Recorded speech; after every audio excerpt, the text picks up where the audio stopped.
This is the perfect chocolate mousse. Smooth, light, creamy, and it's only eggs, sugar, butter, and chocolate. The secret is how you combine them. Learn how when we do mousse au chocolat today on the French Chef.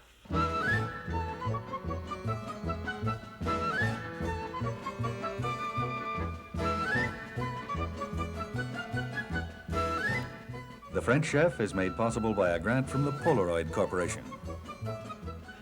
Welcome to the French Chef. I'm Julia Child. You could really call this chocolate mousse ambrosia. It's got such a lovely texture and flavor that it really brings tears to your eyes when you taste it. It's that good. And actually, it doesn't take more than 20 to 30 minutes to make, as you'll see. And while you make it, you're going to learn several fine techniques, such as how to cook eggs in sugar until they make a thick and creamy mass. And this is one of those techniques you can use for French buttercream frostings and cake fillings. And also, you're going to master egg whites. And when you master egg whites, that is the gateway to French soufflés and cakes. So you're not only learning a mousse, you're getting sort of a great bunch of marvelous techniques which will serve you well. That's my little pitch for you learning the mousse. But here are the ingredients, which are very simple. It's just chocolate and butter and sugar and eggs. And how it works is that you break the eggs and you beat the yolks with sugar and until they form a thick creamy mass, and then you mix them with melted chocolate and with butter, and then you whip up your egg whites into a beautiful light foam, and then you gently incorporate that into the mousse. And that's what gives the mousse, it's what makes the mousse a mousse, because mousse means foam in French, and it's the egg whites what makes it lovely and light. And it's really delicious. I've tried all kinds of recipes for it, but I find that I like this particular recipe the best. And we're going to have 4 grated large eggs, and you drop the yolks into a saucepan and the whites into a very clean bowl. And I find it's a very good idea to break if you have to have separated eggs, to break all the whites first into a little tiny bowl, like that, and then put them into the big bowl, because if you happen to slip and break the egg yolk and you get egg yolks into the egg whites, you're going to find that the whites don't melt as fast as they should.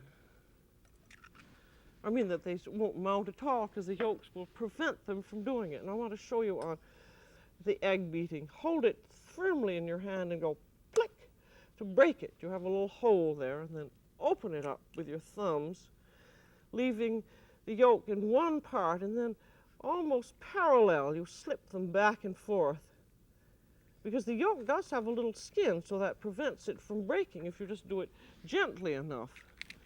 And there you are, 4 yolks in one bowl and 4 whites in another. And then you have to beat the yolks first. And this is because the egg yolks are going to be heated. And it seems to help the yolks to take the heat with more equanimity if you beat them up first. And I don't know why that is, but I sometimes have tried to hurry making a custard sauce, and I haven't taken a minute or two to beat the yolks first, and sometimes they have scrambled.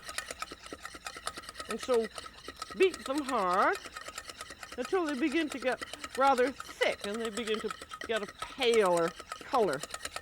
If you notice that now, they were a rather dark yellow when I began beating them, and now they're getting to be a rather light, almost lemony color.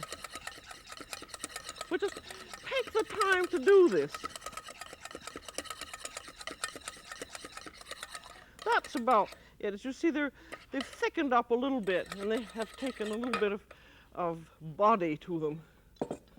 And now we have, because this is a sweet dessert, we have sugar, and but it's going to be a cold dessert, so how are you going to get the sugar to melt so it doesn't have a little granular taste on your tongue? Well, what you do is to melt it first, which is a very simple solution. And in this case, you're going to melt it in a 1/4 cup of very strong coffee, and then you have 3/4 cup of sugar, and then just melt it over heat. And I think this is a good thing to do, because it's a very quick preliminary, but you have no problems then about having a granular sugar taste on your tongue. I think a lot of people are sort of afraid when someone says, oh, you've got to make a sugar syrup. But this actually is the simplest sugar syrup of all, because all it's going to do is being heated enough so that the sugar is completely dissolved before it gets added to the egg yolks. And it'll dissolve just about the time that it comes up to the boil. So that's 1/4 cup of very strong coffee. And to make the strong coffee, I used a tablespoon of instant coffee and a 1/4 cup of water, and then mixed it together with 3/4 cup of sugar. And now that's just about coming up to the boil. I was under the misconception that cane sugar was the purest of sugars, but I have been put to rights. Sugar is sugar, whether it's beet sugar or cane sugar, and each is equally pure. It's just like if you're using fertilizer, whether it comes from a horse or a bag, you get the same chemicals out of it. It doesn't make any difference. There, now that has completely melted, and it is clear. And this then, all hot, gets beaten into these 4 egg yolks. And so beat it in, but just little dribbles at a time. If you beat it all in at once, you would scramble your egg yolks. But by beating it in just in little tiny dollops, you heat the egg yolks gradually so that they don't scramble. And you have the added advantage in having a hot sugar syrup is that you're going to have to heat the egg yolks and sugar anyway, and this gives you a leg up on it. Now you can start beating it in a little faster.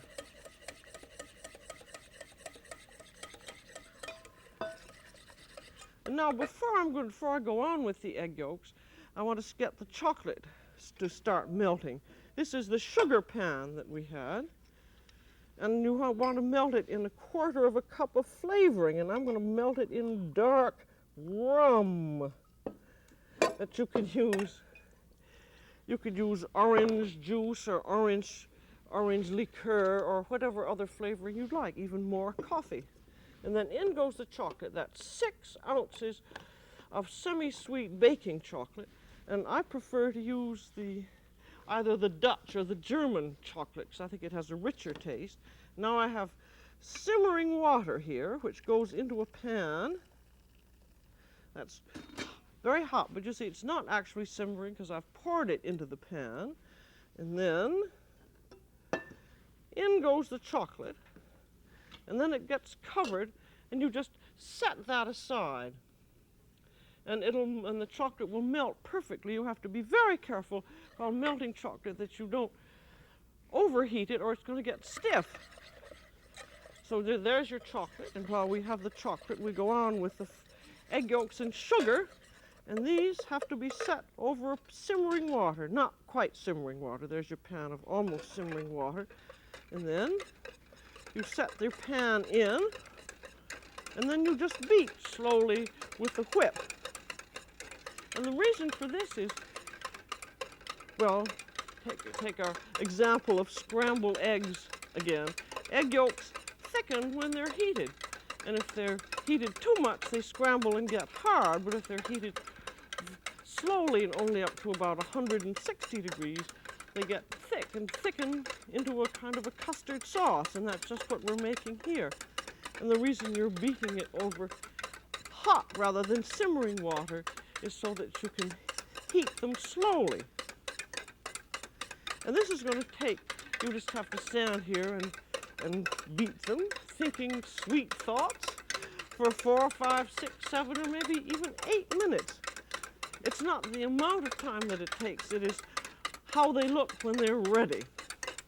And this is really a very simple technique, and it's nothing to be afraid of, because nothing can happen if your water, see there's your water there, it's not simmering, it's just hot. There's a slight steam coming up.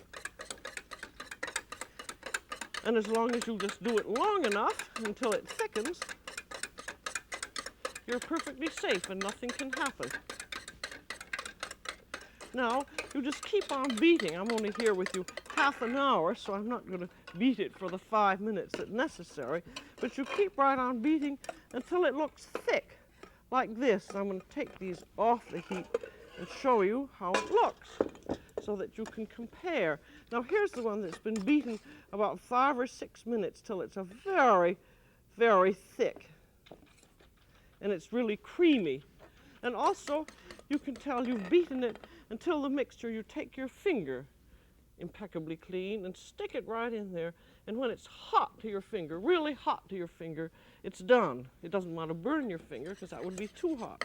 So notice the difference here. This is just a thin liquid, and this is really thick. And the reason that you'll be using this technique a great deal if you're going to go into all kinds of mousse and pastry making, because you can turn it into a chocolate butter cream or all sorts of things. So it's a useful technique to have. And you still have some beating to do, because you have to then beat it until it's cool, and it'll get even thicker and lighter and rather foamy. It really almost doubles in bulk.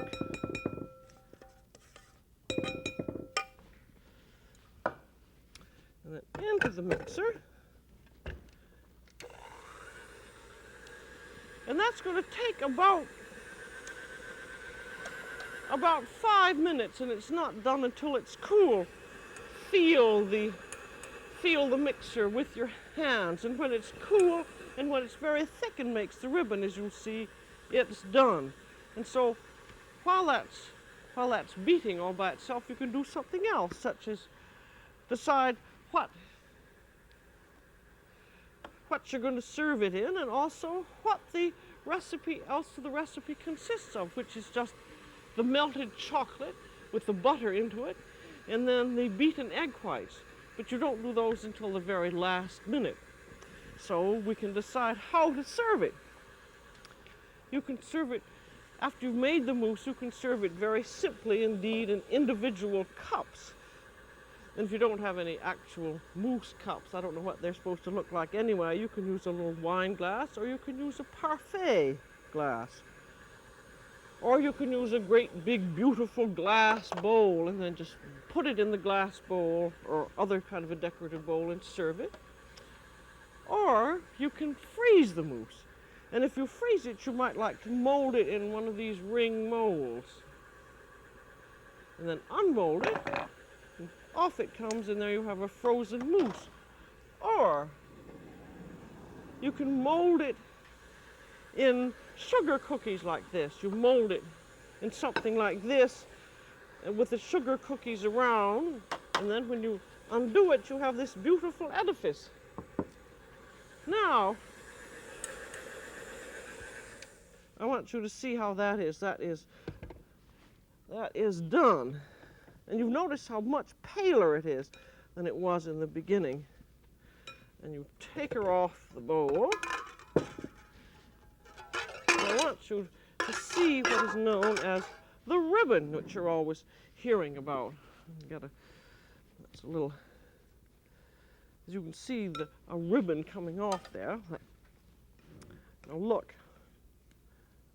Can you see that forms a ribbon as it slowly dissolves on the top of the mixture? And you beat it until that happens.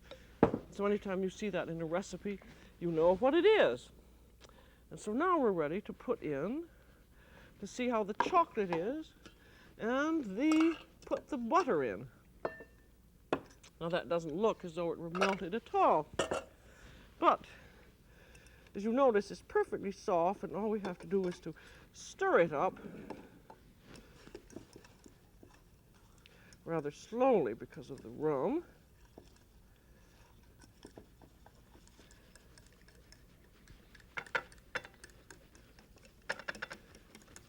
And beat it up nicely. You could beat it up with a portable mixer if you wanted. And then look at, that's perfectly smooth and liquid. And that's absolutely the way it must be. If it's not smooth and liquid, you can't use it for mousse. You'll just have to start over again and melt some more chocolate. Now it's going to have 1 stick or 4 ounces of soft, unsalted butter in. And if your chocolate is too hot, you could put cold butter in, and that would cool off the chocolate.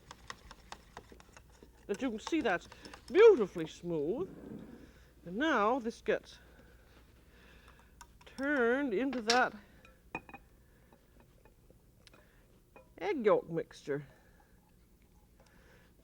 But you can see what would happen if you didn't have perfectly smooth chocolate. You'd have not a nice looking mousse. I'm going to turn that. You're not beating that in, you're sort of folding it in because you want to keep the egg yolks up. So that looks very nice. You could eat it just as it is, but you want to lighten it. And with that, we're going to have our beaten egg whites. And there are 4 egg whites in a little bowl, and I'm going to beat them with an electric beater, a portable one.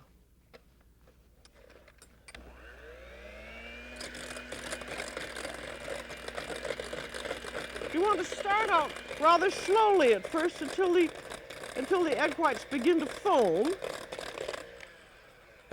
and then you add in a pinch of salt, which gives just a little flavor to them, and a scant 1/4 teaspoon of cream of tartar, which is to stabilize them so that they don't break down.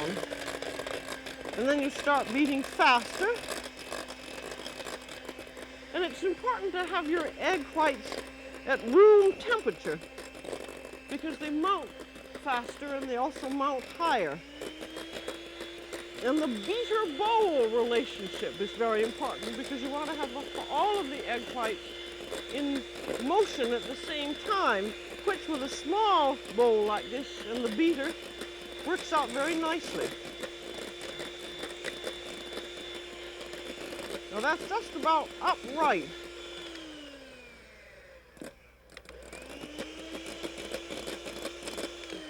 Now we'll check them and see how they are. They have to make little peaks.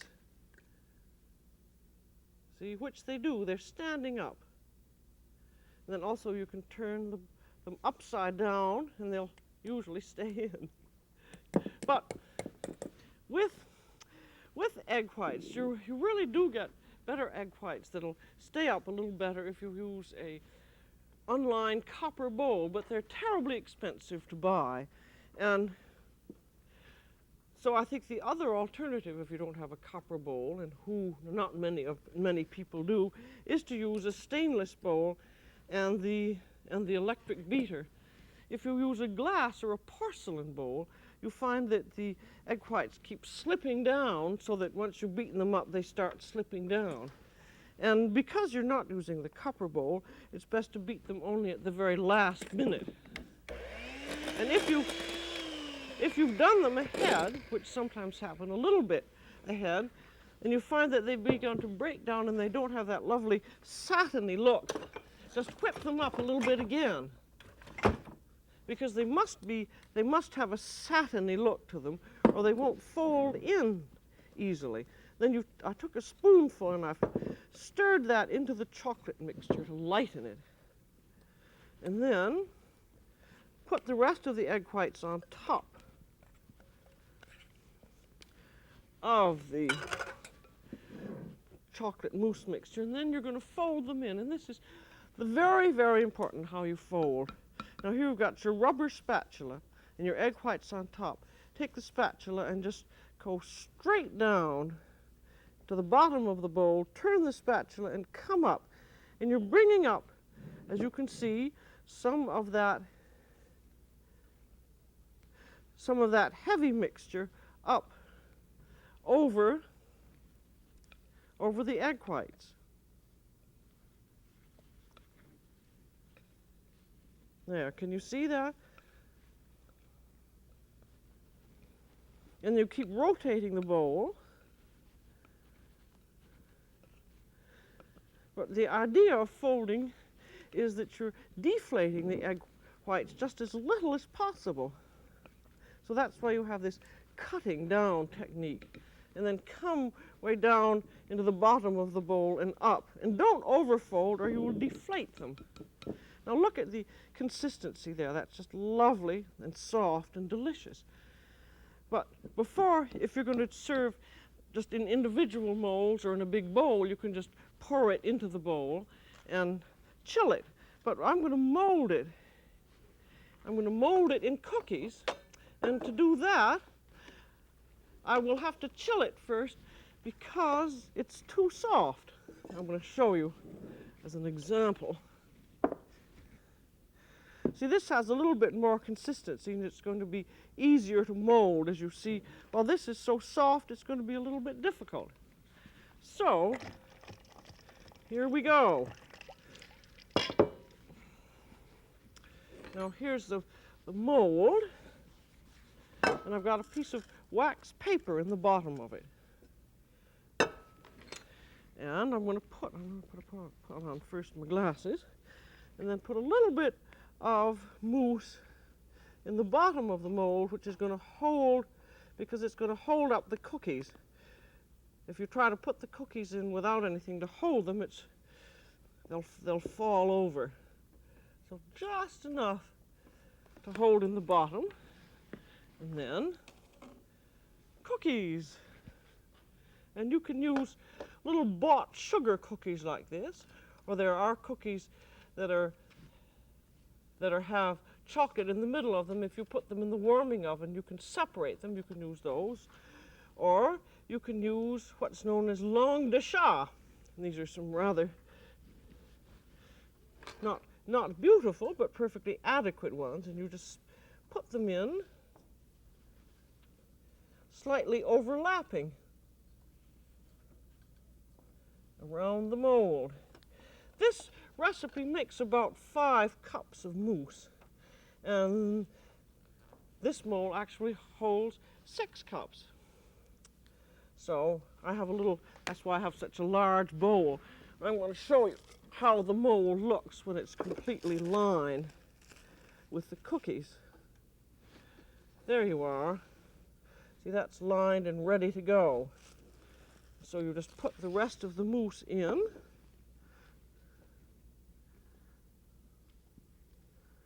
And then it's going to be frozen. Just fill it up as far as it'll go, and you can cut the tops off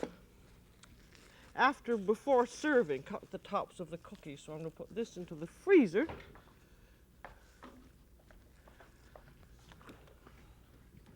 Say that's the freezer. And here is a ready frozen one, ready to unmold.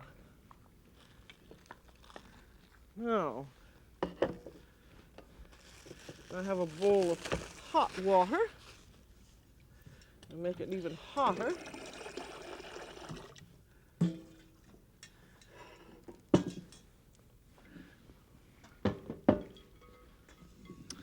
And then this goes into this hot water for about, that's one reason you want a metal mold. It goes in for about 10 seconds, just to loosen it.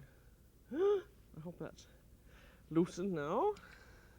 It's always a rather tense moment. Now, think that's Gus. I think that has come out. There she is.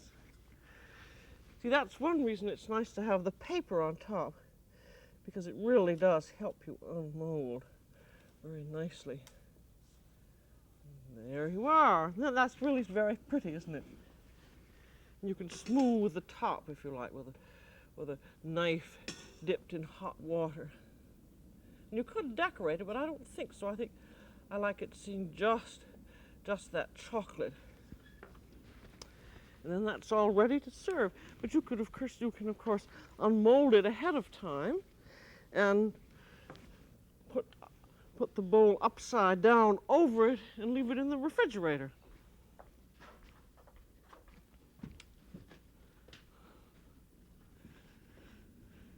Now we're having a chocolate mousse party. I thought you'd like to see how they look. Here are chocolate mousses in a wine glass and in a parfait glass. And here is the mousse just molded helter-skelter in a big bowl. I think that's a rather nice way of doing it. And then here's the frozen one, and I'm going to cut you a piece out of the frozen mousse. And I think it's a good idea, after you've frozen the mousse, to leave it for about half an hour in the refrigerator so that it isn't too hard. But a frozen mousse is never as hard as, say, actual ice cream, because it's a much lighter mixture. He's getting, as usual, getting the first cut off. And I want you to see the difference between frozen mousse and cold mousse. Now there's how it looks. That's one, the consistency of it frozen. And then here is the consistency of how it is if it's just been chilled. So there's quite a difference. One is much softer and one is harder, but they're equally delicious. If you want whipped cream, some people don't like it, some people do, you can put a little whipped cream on the side. Now this kind of dessert can really make your reputation. And at the same time, you're learning the egg sugar business, and you're learning how to handle egg whites. And these two techniques you've really got to learn if you're going to be a real cook, because you'll use them over and over and over again, not only in French cooking, but in Viennese pastries, Italian zabaglione, and even baked Alaska. That's all for today on The French Chef. This is Julia Child. Bon appétit!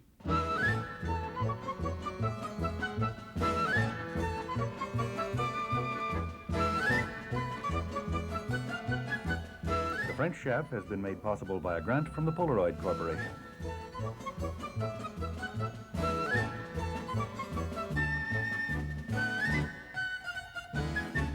Julia Child is co-author of Mastering the Art of French Cooking, Volumes 1 and 2.